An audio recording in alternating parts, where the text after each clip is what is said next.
Y vamos a estar meditando brevemente sobre esto, pero antes me gustaría que pudiéramos orar. Amén, así como estáis sentados, no os levantéis, no hace falta. Pero sí me gustaría que pudiéramos poner esta palabra y este tiempo en manos de Dios. Amén. Señor, gracias por tu presencia en nuestras vidas. Gracias, Señor, por lo que tú hiciste. Gracias porque a través de tu muerte nosotros tenemos vida, Señor. Padre, oramos, Señor, porque tomes el control de esta reunión, porque podamos verdaderamente recibir lo que tú tienes para cada uno de nosotros. Recibe la gloria y la honra, Padre, ahora y siempre, en el nombre de Jesús. Amén y amén. Yo estaba meditando sobre la predicación, sobre la palabra de hoy, y yo decía, bueno, Señor, hemos escuchado muchas veces sermones, ¿verdad? Como que yo, de hecho, Dios me dio una palabra hace un tiempo sobre quién movió la piedra y para qué movió la piedra. Porque a veces no nos damos cuenta, pero Jesús no tenía ningún motivo, no tenía necesidad de mover esa piedra. Esa piedra sencillamente se removió para dar testimonio entero al mundo que la tumba estaba vacía, que Jesús había resucitado. Y lo más importante, Jesús hoy en día sigue removiendo piedras en nuestras vidas. Sigue removiendo situaciones, sigue quitando, abriendo y cambiando cosas en nuestras vidas. Así que la piedra podríamos decir que se quitó para testimonio al mundo de lo que había sucedido en esa cruz. Pero yo estaba meditando y yo pensaba, estaba claro por qué tenías que morir, ¿no? Creo que todos tenemos claro por qué tenía que morir Jesús, por lo menos aquellos que hemos creído en Él. Sencillamente porque no había otra manera de reconciliar al hombre con Dios. No había otra forma. Cuando Jesús dijo, consumado es, todo terminó, Él estaba diciendo, cumplí mi misión, cumplí lo que había venido a hacer, abrí un camino, el velo se rasgó. Él llegó a decir, yo soy el camino, la verdad y la vida, y nadie llega al Padre si no es a través de mí. Ahora el camino está abierto, ahora cualquier persona que crea en mí puede llegar a Dios. Y expiró.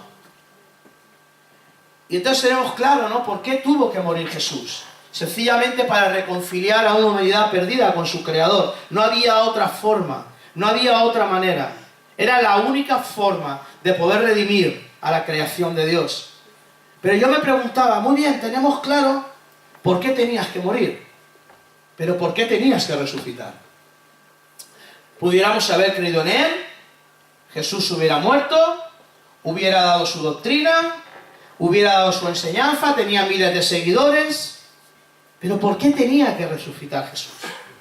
Y yo me preguntaba esto y buscando, Dios me llevó a un texto que está en Hechos 17, versículos del 1 al 3, y vamos a comenzar ahí. Está hablando en el libro de Hechos, dice, pasando por Antípolis y Apolonia llegaron a Tesalónica, donde había una sinagoga de los judíos. Y Pablo, como acostumbraba, fue a ellos, y por 3 días de reposo discutió con ellos, declarando y exponiendo por medio de las Escrituras que era necesario que el Cristo padeciese y resucitase de los muertos, y que Jesús, a quien yo os anuncio, decía él, es el Cristo. Era necesario que Él padeciese, era necesario que Él muriese, pero era necesario que Él resucitase de entre los muertos, que Él volviera a la vida de entre los muertos. Hoy es un día de victoria. Hoy hemos venido a celebrar aquí que Jesús no está en una tumba, que Jesús está vivo, que Jesús está... ¿No te alegra esto? No os veo yo muy puestos en esto. Jesús vive, pero no solamente hoy. Jesús no muere, es eterno, está vivo, vive en tu corazón y en mi corazón. Él vive por la eternidad. Y es algo que nos tiene que llenar de alegría, porque hoy es un día para celebrar que esa tumba está vacía, que la tumba no hay nada, que no hay cuerpo, que no hay nada. Hoy en día hay muchas tumbas que son visitadas por miles y millones de personas en el mundo. Van a la Meca y ven las barbas de Mahoma, dicen que son las barbas, yo no he oído nunca, pero van allí millones de personas, pero ahí está la tumba de Gandhi. Van y la visitan y la honran, pero Gandhi está muerto. Grandes pensadores como Confucio, podríamos hablar de él. Grandes pensadores y filosofías que están bien, que son de autoayuda, que sí, pero el problema es cuando no tienes fuerza ni para aplicar esa autoayuda, cuando no tienes fuerza ni para aplicar esas palabras o esas filosofías a tu vida, porque estás tan destrozado. Y te lo digo por experiencia, yo antes de convertirme estuve un tiempo en un centro de rehabilitación que era budista y practicaba la meditación. Y nos poníamos ahí en silencio, en círculo, y meditábamos. Bueno, eso decir, no lo sé si era meditación o qué era aquello. Yo creo que aquello era meditar. Y leíamos y teníamos mantras y ciertas cosas. Pero, y leíamos libros muy buenos que te daban. Incluso, y te voy a decir, muchos libros de autoayuda están sacados de la palabra de Dios. Muchísimos libros de autoayuda contienen principios de la palabra de Dios. Muchos. No tan declarado como está en la Biblia, pero hay muchos libros que tienen conceptos sacados de la palabra de Dios y están aplicados a la psicología y están aplicados a los libros estos de autoayuda. Y el problema era que sí, que todo eso estaba muy bien. Pero muchos de nosotros estábamos tan destrozados que no teníamos fuerzas ni teníamos valor para aplicar determinadas cosas. ¿Y sabes qué? Grandes tumbas para grandes hombres de la historia, pero con una gran diferencia: la tumba de Jesús está vacía. Esa es la gran diferencia, la tumba de Jesús. Y podrás discutirlo, y podrás pelearlo, y podrás decir que sí, que no sé qué, pero hasta la historia lo reconoce, la tumba de Jesús está vacía. No está.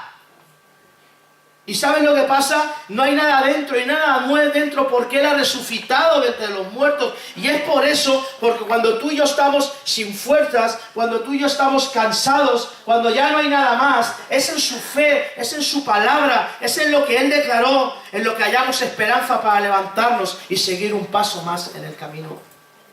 Podemos levantarnos en algo sabiendo que Él es fiel, bondadoso e incorruptible. Lo que dijo lo cumplió. En los versículos que hemos leído esta mañana nos dice que era necesario que Él padeciera, que resucitara al tercer día. Y ahí surge la pregunta: ¿por qué tenía que resucitar Jesús? ¿Por qué era necesario que Él volviera a vivir?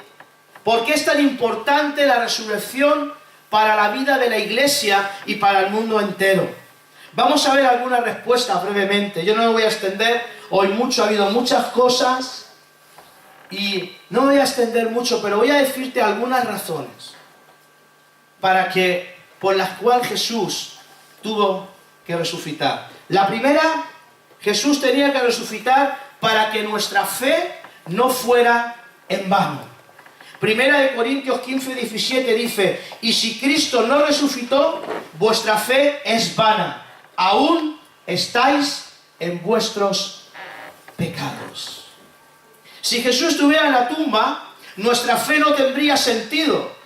Nuestras oraciones no tendrían sentido. Nuestros cultos serían simple religiosidad sin esperanza. ¿De qué serviría cantar alabanzas a Dios si no las escuchas? ¿De qué te serviría orar a un muerto? ¿Te serviría para algo? ¿A que no? Nuestra fe sería vana. No habría fundamento en esa fe. ¿De qué serviría predicar lo que predicamos si no hay vida eterna?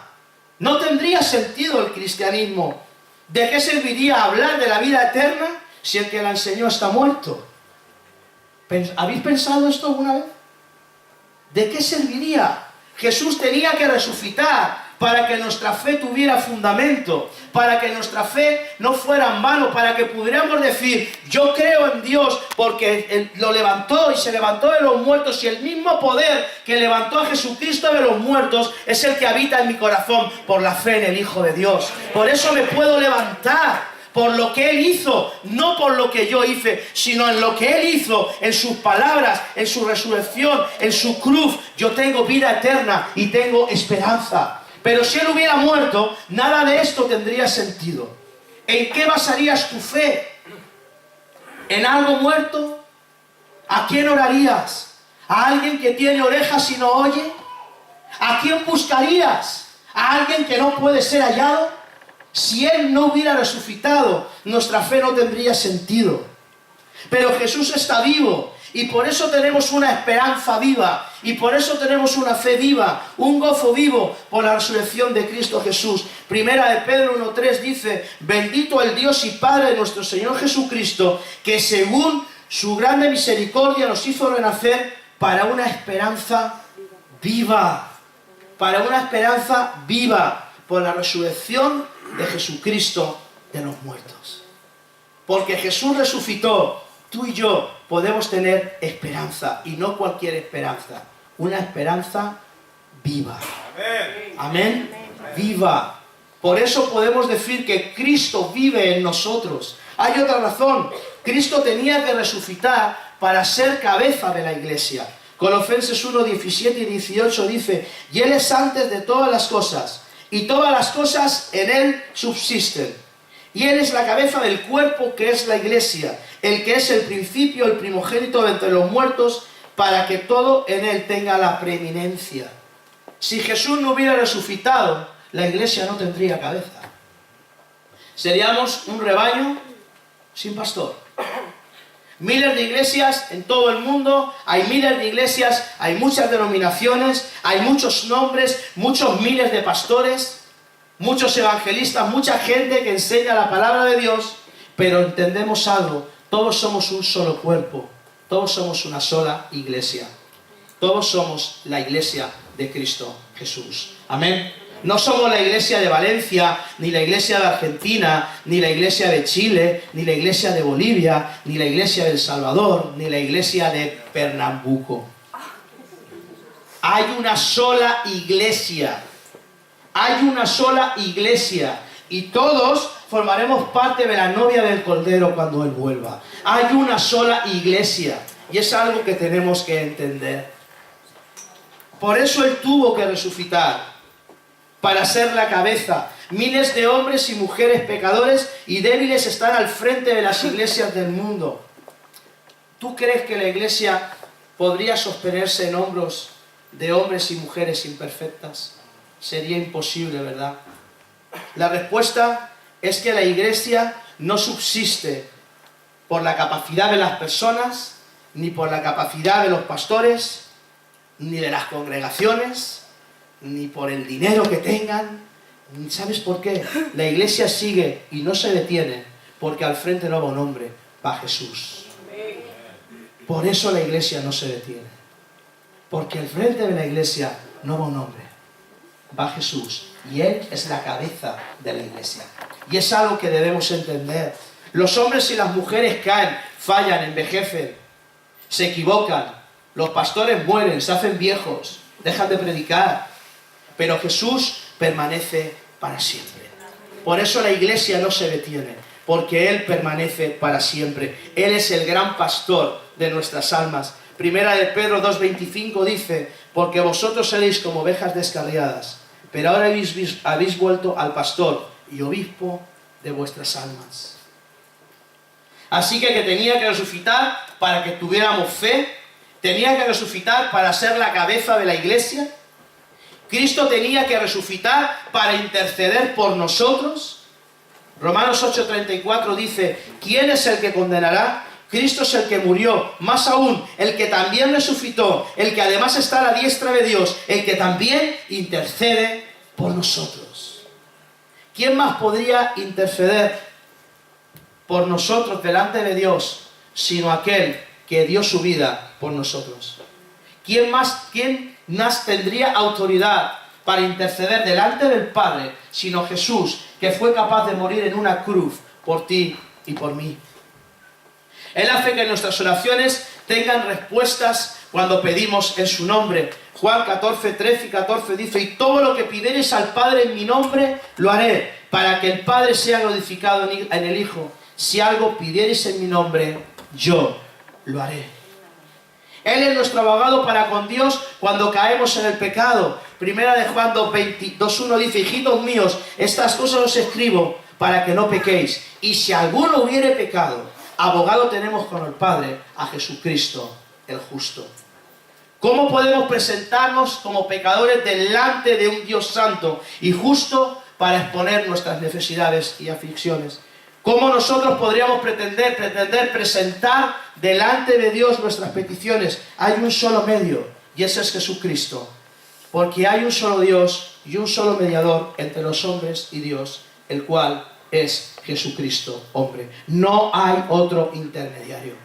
Solamente hay un camino. 1 Timoteo 2:5. Solamente hay un intermediario entre los hombres y Dios, el cual es Jesús. Y con todo el respeto hacia las personas que les piden a las vírgenes y a los santos y a la ouija y a las cartas y a las hechiceras y todas esas cábalas, están equivocados.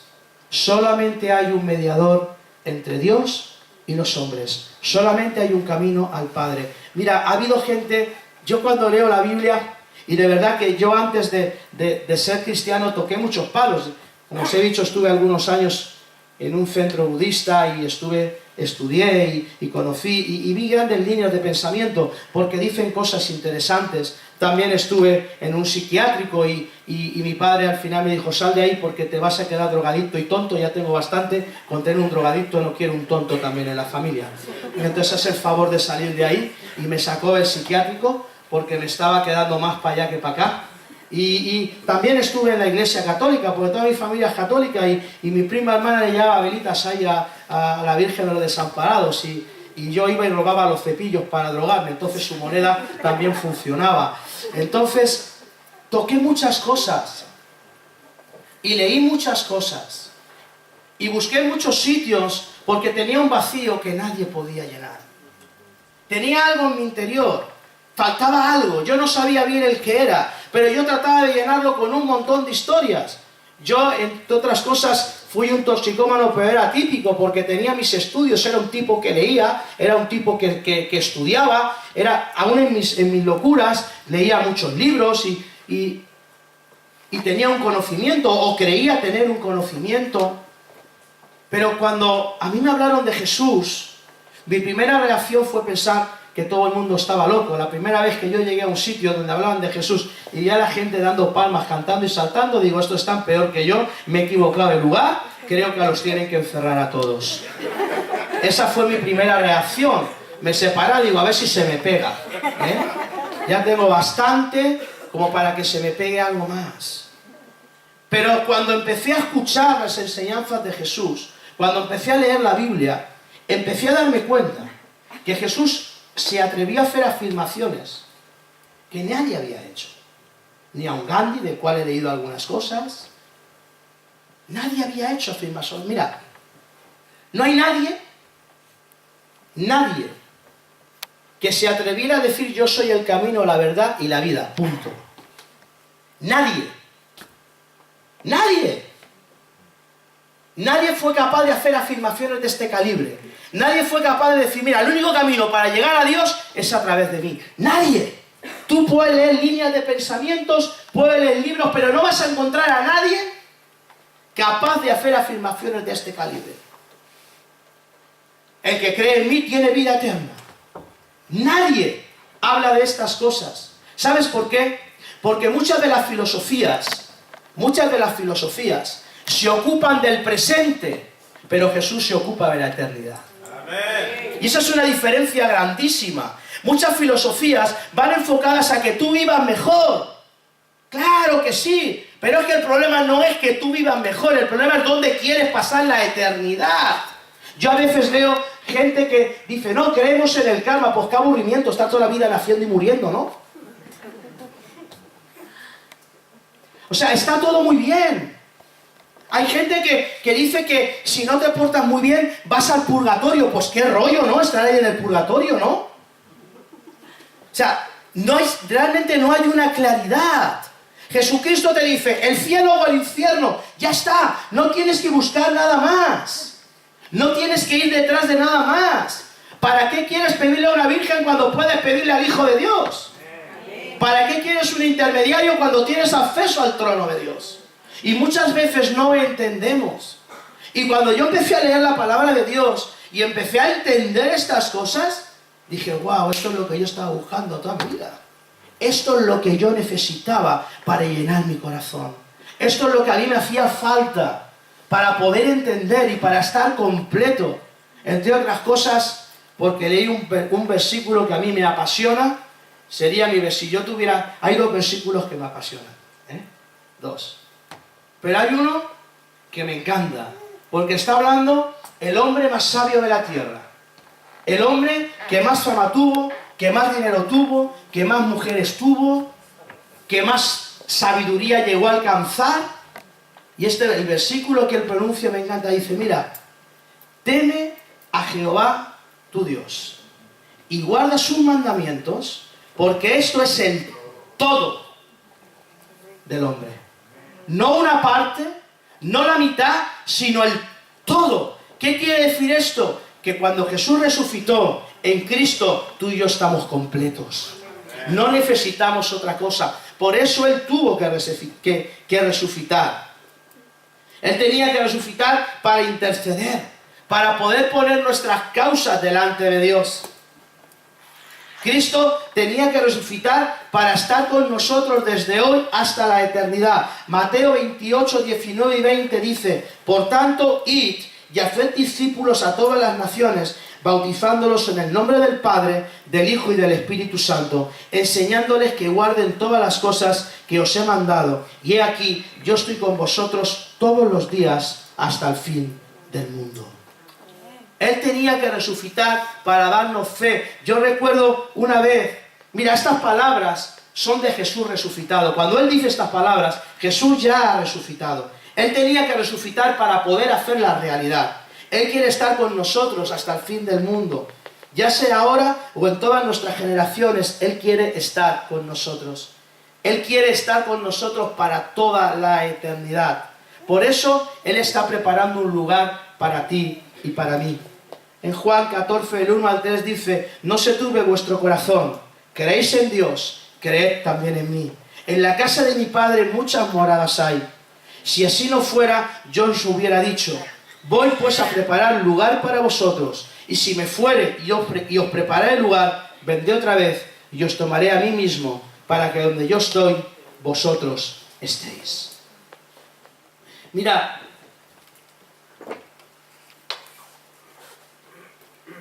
yo recuerdo cuando, yo no sé si te acuerdas cuando te hablaron de Jesús la primera vez. ¿Os acordáis? O ya se os ha olvidado. Yo me acuerdo cuando me hablaron de Jesús y cuando me explicaron el plan de salvación. Yo no entendía muchas cosas de la Biblia. No las entendía. Y había escuchado algunas cosas, incluso había recibido algunos principios que pudiéramos camuflar con la palabra de Dios, porque, ¿sabes? Hay mucha gente que dice, si siembras bien, recogerás bien. ¿Sabes? Eso está en la Biblia. Eso no es un dicho, como todo el mundo se acuerda de Santa Bárbara cuando truena. No, eso no es un dicho. Si recoges bien, si siembras bien, recogerás bien, está en la Biblia. Está escrito en la palabra de Dios. Es un principio de la palabra de Dios. Lo que pasa que los principios de la palabra de Dios transgreden las leyes naturales. Esto es para cristianos o no cristianos. Tú siembra bien y recogerás bien. No importa que creas en Dios o no creas.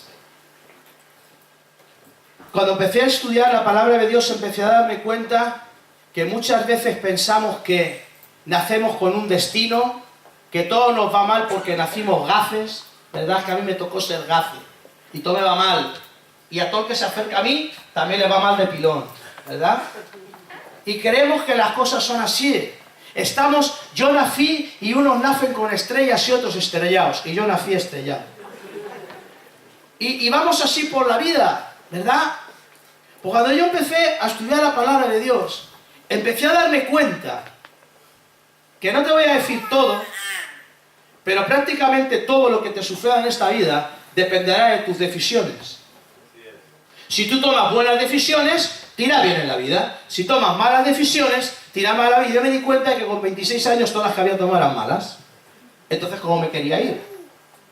Empecé a darme cuenta que no hay que ser a veces tan místico. No.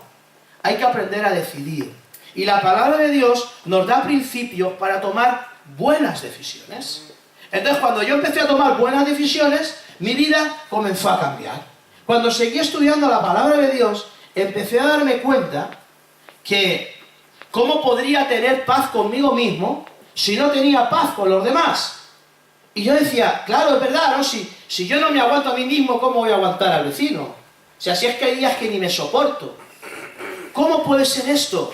Y claro, yo decía, ¿por qué no puedo amar o por qué no puedo sentir esto en mi vida? Y yo entendí algo que la palabra de Dios nos dice, amarás al prójimo como a ti mismo. Entonces yo dije, si no me amo a mí, ¿cómo voy a amar a los demás? ¿Me estáis entendiendo? Empecé a encontrar líneas de pensamiento diferentes, porque Jesucristo no es una religión, es una forma de vida. La palabra de Dios no es un libro ahí obsoleto, no. Es más, la palabra de Dios en sí dice, bienaventurado el que escuche estas palabras y va y las pone por obra. Tú las puedes escuchar y puedes seguir siendo el mismo gamba de toda la vida. Si no aplicas nada de lo que lees, tampoco vas a cambiar. La Biblia enseña, las oyes y sales y las practicas. Y eso es lo que da nueva esperanza a tu vida y a mi vida, nuevos caminos. Entonces yo empecé a escuchar cosas así. Y yo decía, porque claro, para mí la cosa antes era muy sencilla. Si las cosas me iban bien, buena suerte. Si me iban mal, mala suerte, ¿no? Era así de práctico. ¡Ay, qué buena suerte! ¡Ay, qué mala suerte! ¿No? Ya está, ¿no? Y le echaba la culpa a la buena o a la mala.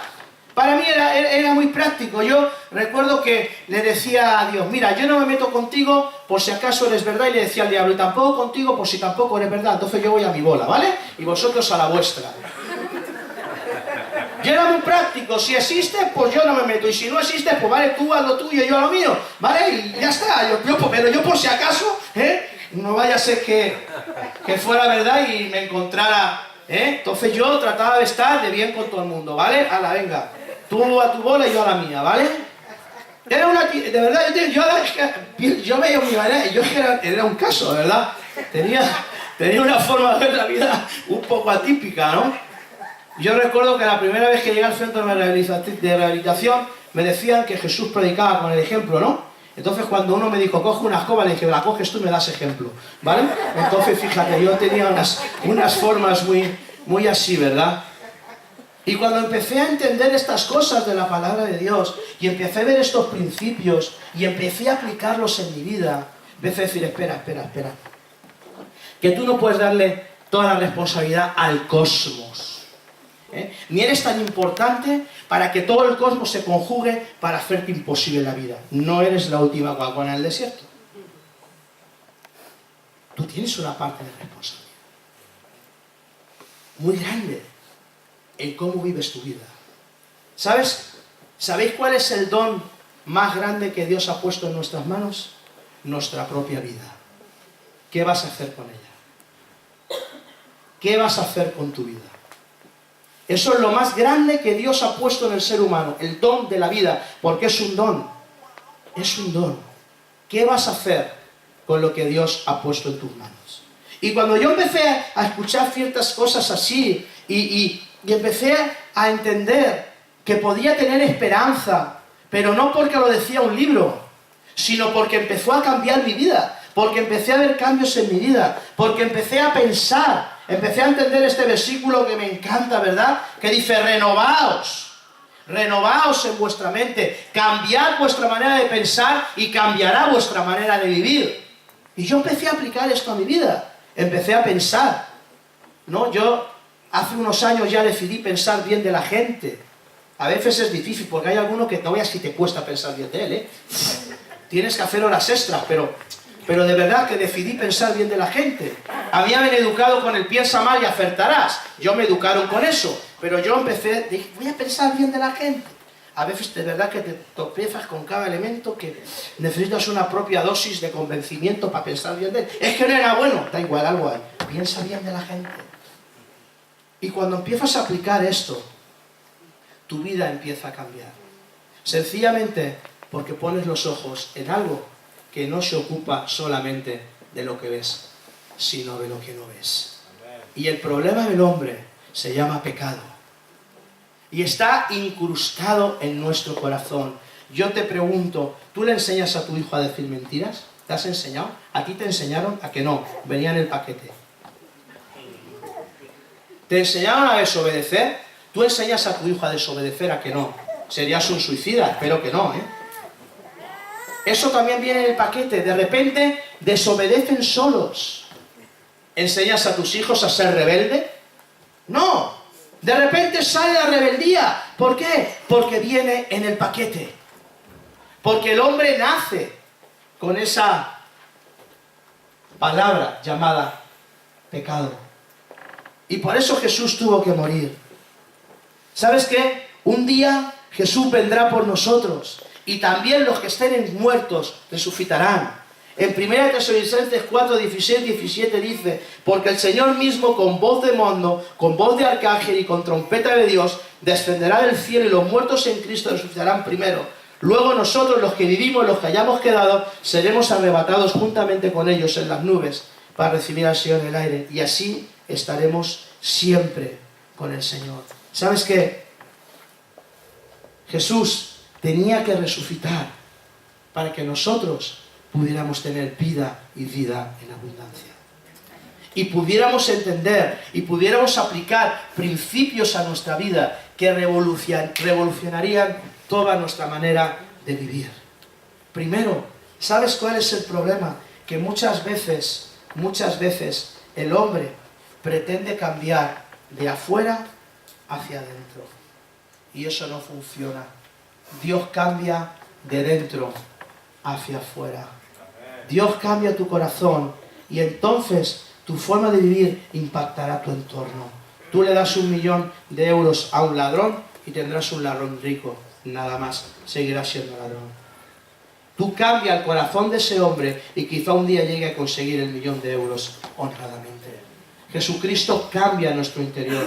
Jesucristo cambia esas áreas, esas interrogantes, esos vacíos que por años nos han perseguido. Él llega y los llena y los cambia. Nuestro Señor ha resucitado. Él está vivo y en Él somos más que vencedores. ¿Sabes lo que dice Romanos 8:34? Dice: ¿quién es el que condenará? Cristo es el que murió, más aún el que también resucitó, el que además está a la diestra de Dios, el que también intercede por nosotros. ¿Quién nos separará del amor de Cristo? Esto es tremendo. Tribulación o angustia, o persecución, o hambre, o desnudez, o peligro, o espada. Como está escrito: por causa de ti somos muertos todo el tiempo, somos como ovejas de matadero. Entonces estas cosas somos más que vencedores por medio de aquel que nos amó. Por lo cual estoy seguro que ni la muerte, ni la vida, ni ángeles, ni principados, ni potestades, ni lo presente, ni lo porvenir, ni lo alto, ni lo profundo, ni ninguna otra cosa creada nos podrá separar del amor de Dios que es en Cristo Jesús. ¡Aleluya! No hay nada que nos pueda separar del amor de Dios. Es más, en Cristo somos más que vencedores. Por eso tenía que resucitar Jesús. Hace un tiempo cayó en mis manos, y voy a terminar con esto. Cayó en mis manos un libro, un artículo que me lo tradujo Ana, porque estaba en inglés. Y yo leí algunas palabras y Ana me dijo: mira, fíjate lo que dice esto. Tuvimos una conversación, ella y yo, y me dijo: mira, cariño, fíjate, he encontrado esto que dice una cosa interesante. El Evangelio de Juan, esto no lo tenéis ahí, lo voy a leer yo, ¿vale? En Juan 20, del 1 al 7... dice que el primer día de la semana María Magdalena fue de mañana, siendo aún oscuro, al sepulcro y vio quitada la piedra del sepulcro. Entonces corrió y fue a Simón Pedro y al otro discípulo, aquel al que amaba Jesús, y les dijo: se han llevado del sepulcro al Señor y no sabemos dónde le han puesto. Y se hallaron Pedro y el otro discípulo y fueron al sepulcro. Corrían los dos juntos, pero el otro discípulo corrió más a prisa que Pedro y llegó primero al sepulcro. Y bajándose a mirar, vio los lienzos puestos allí, pero no entró. Luego llegó Simón Pedro tras él y entró en el sepulcro y vio los lienzos puestos allí y el sudario que había estado sobre la cabeza de Jesús, no puesto con los lienzos, sino enrollado, plegado en un lugar aparte. ¿Esto es importante? Claro que sí. Mira, para entender un poco el significado del por qué, hay muchos significados, ¿no? Unos dicen que Jesús dobló la túnica porque era un dios de Arden, es correcto. porque no dejaba las cosas al azar, es correcto. Pero sabes que para entender un poco el significado de esto, debemos entender un poco acerca de la tradición hebrea, judía de aquel día. Esto tenía que ver con el maestro y con el siervo. Y cada niño judío conocía esta tradición. Cuando el criado ponía la mesa del maestro, el criado se aseguraba de que fuera exactamente como lo quería el maestro. La mesa estaba servida a la perfección. Y luego que el criado esperaba fuera de la vista hasta que el maestro hubiese terminado de comer. El sirviente no se atrevía a tocar la mesa hasta que el dueño, hasta que el maestro hubiera terminado de comer. Ahora, si el maestro había terminado de comer, se levantaba de la mesa, se lavaba, se limpiaba los dedos y la boca, se limpiaba la barba, levantaba la servilleta y la arrojaba a la mesa. Cogía así, ¿no? Y hacía así eso y la tiraba a la mesa. El sirviente entonces sabía que tenía que limpiar la mesa, porque en esos días la servilleta de algodón sobre la mesa significaba he terminado. Pero fíjate, y aquí es donde llega uno de los significados.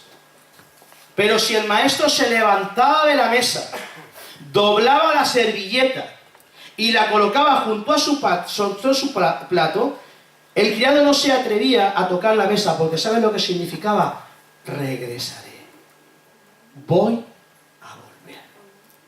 Y aún Jesús en la misma tumba dobló el sudario diciendo, ¿sabes qué? Tened paz, porque voy a volver. Voy a regresar a por vosotros. Me voy por un tiempo, pero no estáis solos. No os dejo solos, pero yo regresaré. Lo dejó como símbolo al mundo entero, declarando que Él volvería a por su pueblo. Amén. Cristo está vivo, Cristo ha resucitado. Iglesia, voy a pedir al grupo que pase, por favor. Iglesia, no dudemos más de sus palabras. Vivamos confiados en el poder y no tengamos temor, porque Dios está con nosotros. Amén. Que nunca se nos olvide que tú y yo vivimos porque Él murió y resucitó. Él tuvo que hacerlo para que pudiéramos tener fe, para que la fe no fuera en vano. Él tuvo que hacerlo para preparar un lugar. Él tuvo que hacerlo para poder interceder por nosotros. Él tuvo que hacerlo para poder estar con nosotros hasta la eternidad. Hubo una razón, hubo un motivo por el que todo aquello sucedió.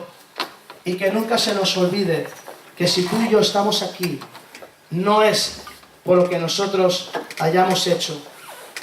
Mira, yo hasta hace unos años pensaba que yo había escogido a Dios y me atribuía algo que yo había encontrado a Dios.